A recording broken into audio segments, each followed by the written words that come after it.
everyone, how are you? I hope you're all keeping well. I'm currently working on my video which I'm putting out this coming Sunday.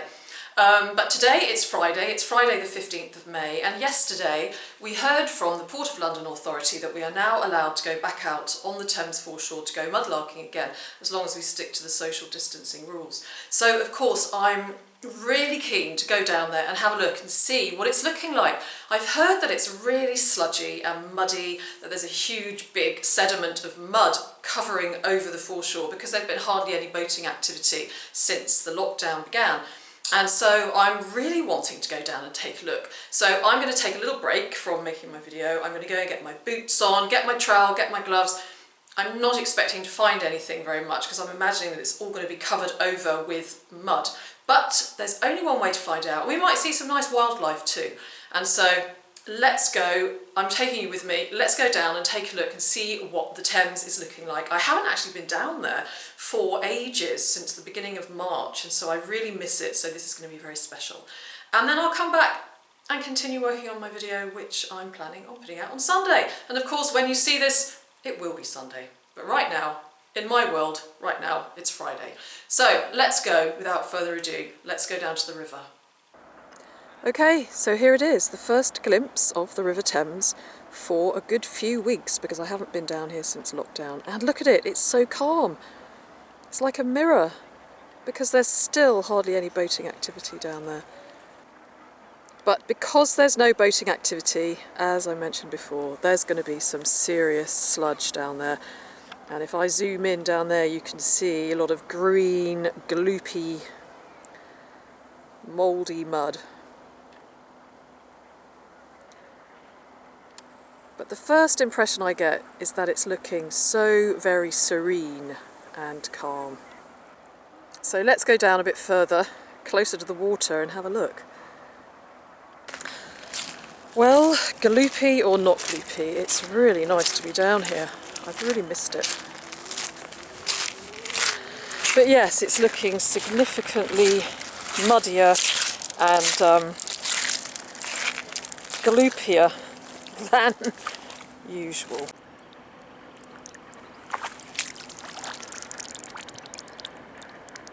Look at that mud. Oh, this is the first time my boots have been in the Thames mud for a while.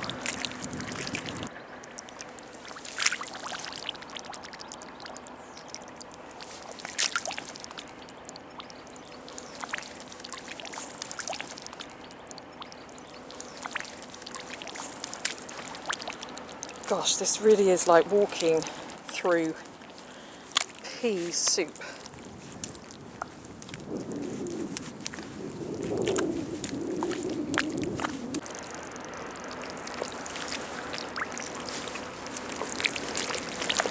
Well, this is weeks worth of mud here. We're not likely to discover what's underneath it for a little while yet.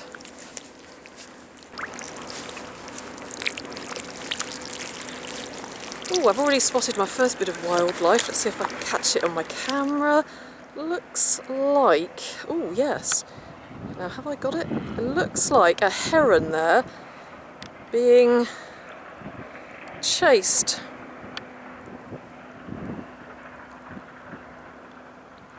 Let's see if we can zoom in.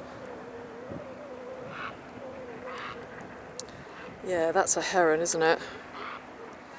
Being chased by a none too happy crow, I think. Or is it a couple of crows? I'm going to take a walk over there and explore a bit in this mud. I haven't been down here for ages, so it's nice just to be down here and just soak in the river, literally. Well, with all this sludge, I'm not going to get a lot done down here. So I'm going to head home now and continue making my video for Sunday. And I'm just glad I did come though. It's just great to be here again and to see the heron and some of the other wildlife. It's very, very special. So off I go, and hopefully it won't be too long before at least some of this sludge has been washed away.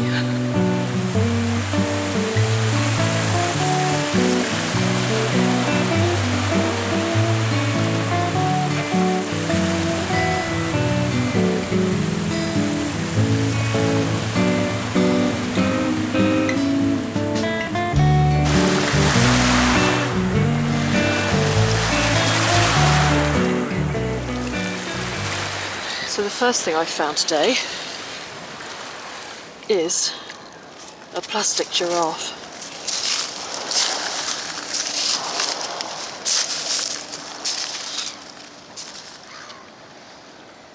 So of course I'm going to take him home with me.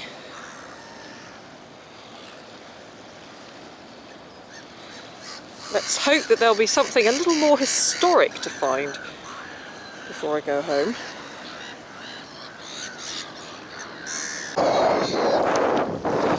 Oh, I just saw this out of the corner of my eye and it really made me jump because I thought it was like a severed head of a dog or something. Oh my goodness, it really made me jump. Not funny at all. Well, I'm doing really well so far. I found a plastic giraffe and a wolf slipper. It's all started off really, really well.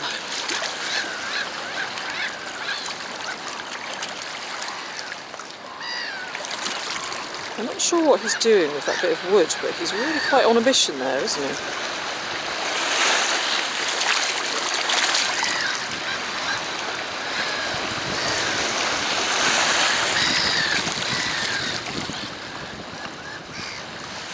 Seems like I just can't get away from padlocks at the moment. First of all, I spotted this sort of round bit here and thought that it might be something all on its own, and then I gave it a little prod and out came a padlock.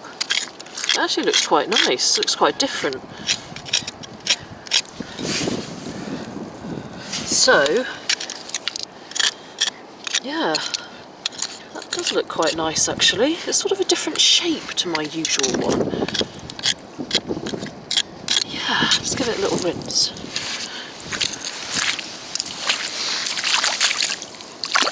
Give it a little rinse off.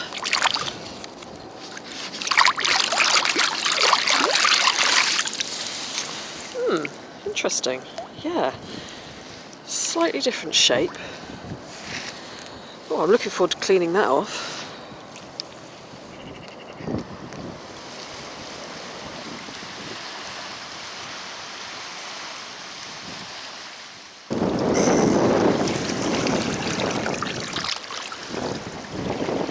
This pipe looks rather nice.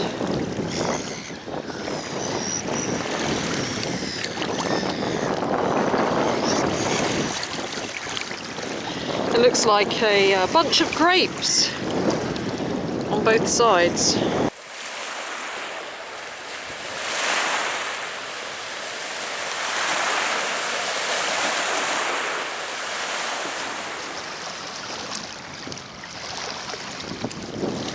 I've just found a sword. Not an Iron Age one, unfortunately, but a Plastic Age one.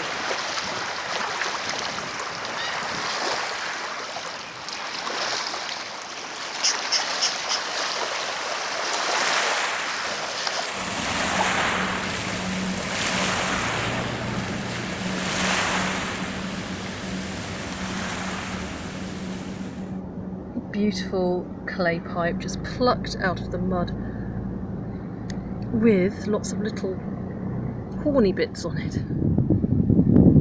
Horny little pipe.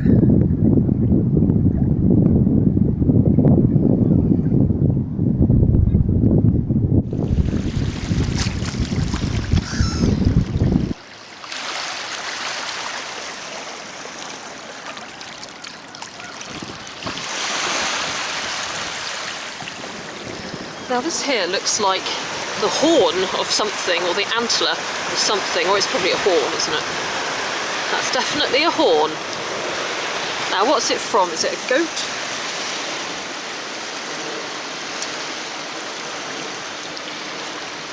Or a cow?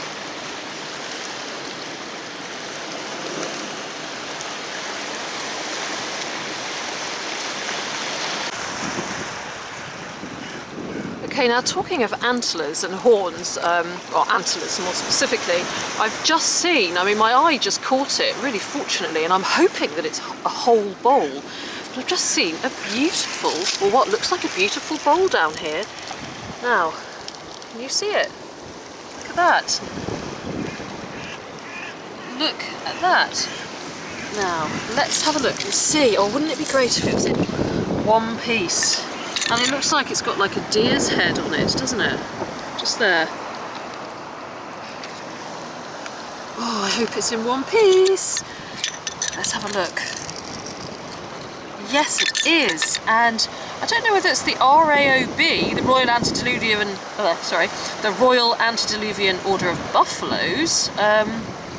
Maybe not, because that's not a buffalo. Okay, let's have a look. Isn't that beautiful? It's got the head of a deer. You can see the antlers. We can see an A and an O. And what's it going to have on the other side? Oh my gosh. Oh my goodness. It looks like a person. Right, let's go and wash it off. This is very, very exciting. Let's go and give it a rinse so we can have a look and see what's on it.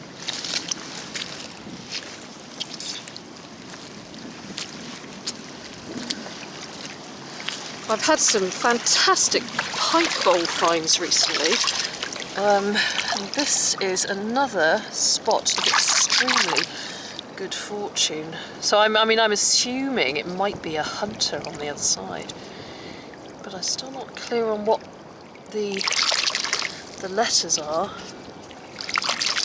Okay, let's see.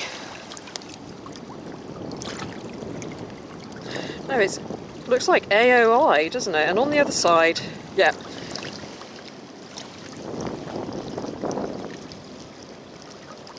A soldier or somebody. I can't quite work out what he's carrying, whether that's bow and arrow or a gun. AOI. Well, that's absolutely gorgeous.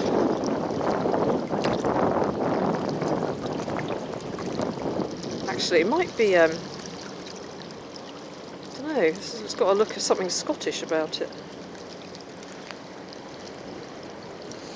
All will be revealed.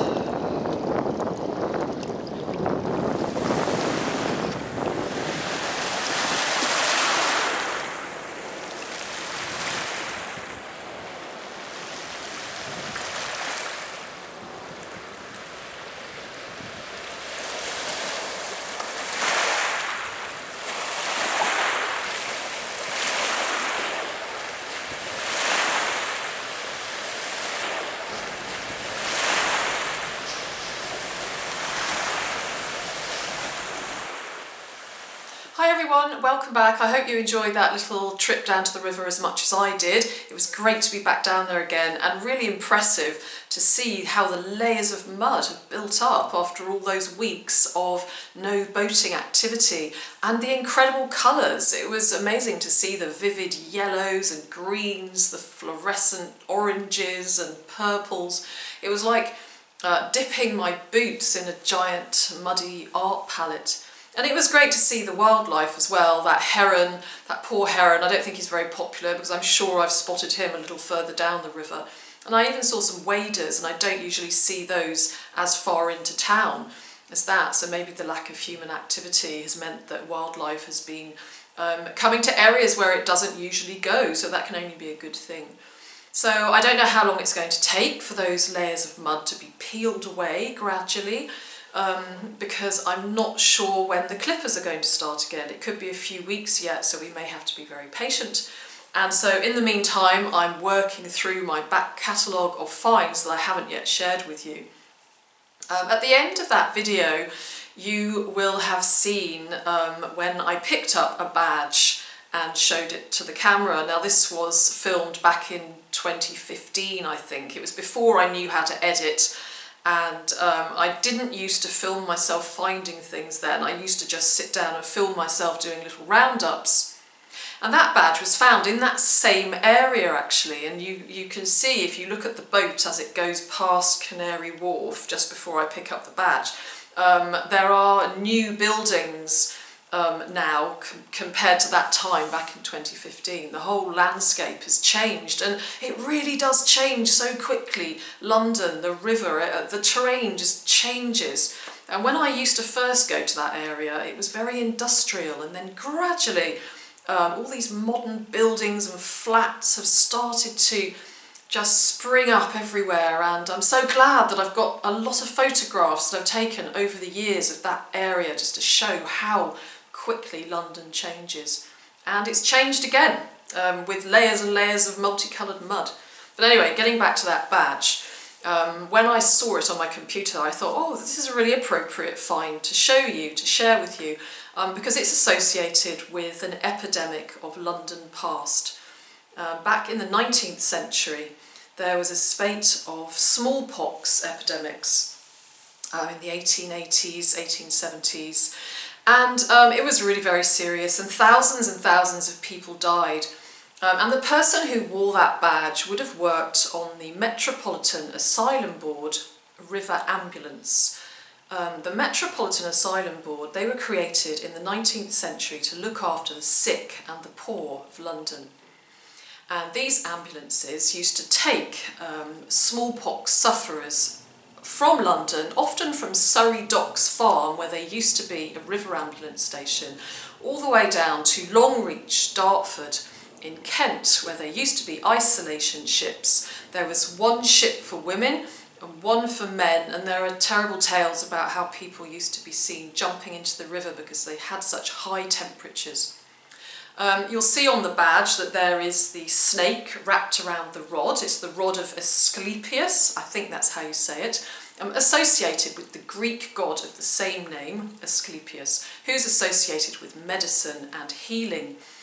And of course, in this time of pandemic right now, of the coronavirus, it's interesting to look back on previous times when there were also terrible epidemics, and this smallpox epidemic in London was a devastating thing, and the person who wore that badge would have been an extremely courageous person who worked on the river ambulance, ferrying people from London down to the isolation ships.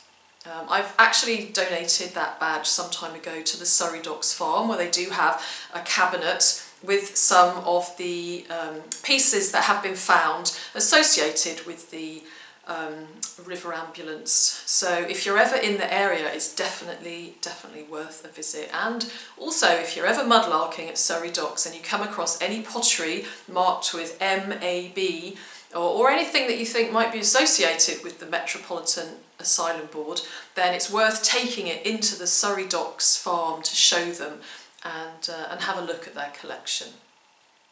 So there is another fascinating story from the River Thames. I would never have learnt about the Metropolitan Asylum Board if I hadn't have found that badge, and I wouldn't have found out about the isolation ships down the river. So again, thank you very much, River Thames, for a brilliant lesson on history.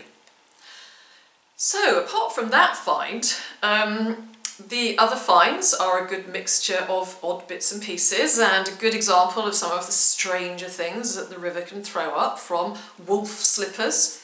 And by the way, on the subject of wolf slippers, don't worry, you'll be relieved to know that I didn't bring the wolf slipper home. I disposed of him in a safe place, but no, I'm afraid there was no room for him in the Thames orphanage.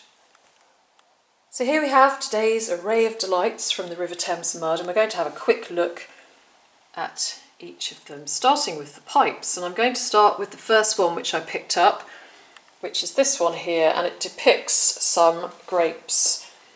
And as you can see, it's faded back to its nice natural colour now. It was all black because it had been in the mud for so long, and now it's nice and creamy. So you can see the grapes there. And also on the heel there's a really nice little maker's mark, and it's not an initial, it's a tiny flower. So it's going to date to late 19th century, and I'm going to put it with my other grape-related pipe bowls, which is a little group of them just down here.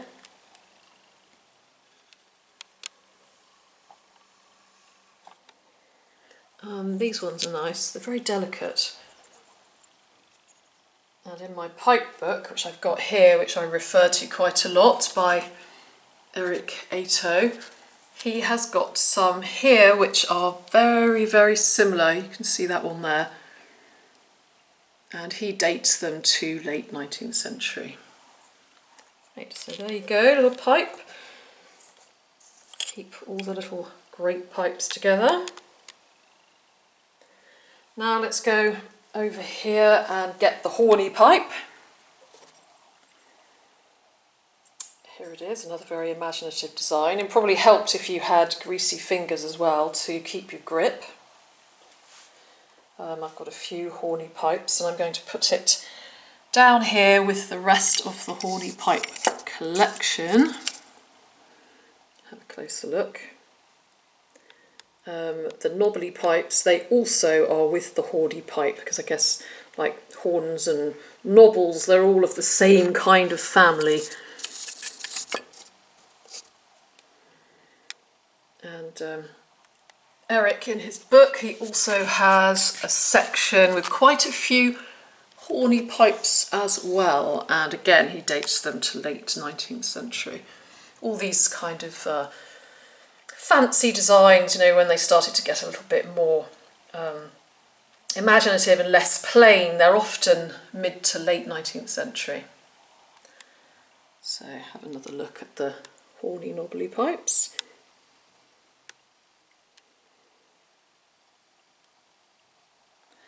And then the pipe bowl of the video, which I really love, is this one here.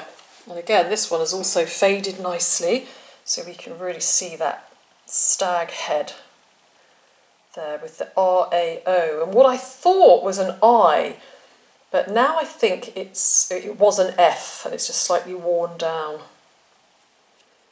And on the other side, we've got the person who could be a hunter or a forester, because what I have been told is that this could stand for the Royal Association of Foresters. Of course, if you think differently, please let me know. Always happy to hear your views. But it's a gorgeous pipe, and it's always very, very special to find something like that in the mud after all those years. So I don't have one quite like that, so I shall put him down here amongst some of the other pipes that have little people on them, like these cricketers. So let's go back over here and have a look at this padlock. I had hoped that I was going to uncover a name on it, a name of a company, because it's absolutely great when you can do some research and find out about the company or the person who owned the padlock. I didn't find a name, and I do like the design. It's the first I found like this, and I'm thinking it probably dates again to mid to late 19th century. I found quite a lot of padlocks in my time, and mostly they look like this. They are the typical sort of barge padlocks, and probably that was a barge padlock too. But just a little bit different in the shape and design. So if you know when that might date to, please let me know. But I think again it's going to be 19th century. And over here we've got the horn. Probably not quite the right thing to say, but here is the horn, and I guess it was probably attached to a goat or a cow. I'm not too sure. But a goat or a cow. Sorry, I'm giggling to myself now about that. Oh dear. Never mind. Like moving on swiftly to the giraffe. The giraffe. What can I say about a plastic giraffe? Yeah, I'm kind of hoping that restaurants and things stop making these silly little plastic knickknacks, because they inevitably end up polluting nature. Again, same with these plastic cocktail sticks. Do we really need them? Not really. So there we are again, another collection of objects retrieved from the Thames mud to really get our imagination going. Who wore that river ambulance badge? What happened to them? Who smoked that horny pipe? What did that padlock lock up? And what animal was that horn once a part of? All these questions that we'll never know the answer to, but it really gets our imagination going, and we learn something so incredible about history as well. And is there a person walking around London with just one wolf slipper? If you see them, please let me know. And I'd like to take this opportunity to say thank you to all of you for watching my videos, and thank you for your comments and feedback. I really appreciate every single one of them. I've learnt some really valuable information from all of you out there who contribute your knowledge and expertise to some of the objects that I've found in the mud, and it's been very enriching, and it's something that I love about this YouTube experience, is this collective sort of engagement and sharing of knowledge. It's really, really special. So thank you very much again to each and every one of you. You're all very much appreciated, and I hope that you all have an excellent week ahead, and I'm looking forward to seeing you again next week with some more history from the River Thames. I've just seen the heron again, and again he's underneath the pier there. You can just see him silhouetted. There he is. He sort of fits perfectly in the triangle, doesn't he? He's very angular. Something rather special about that.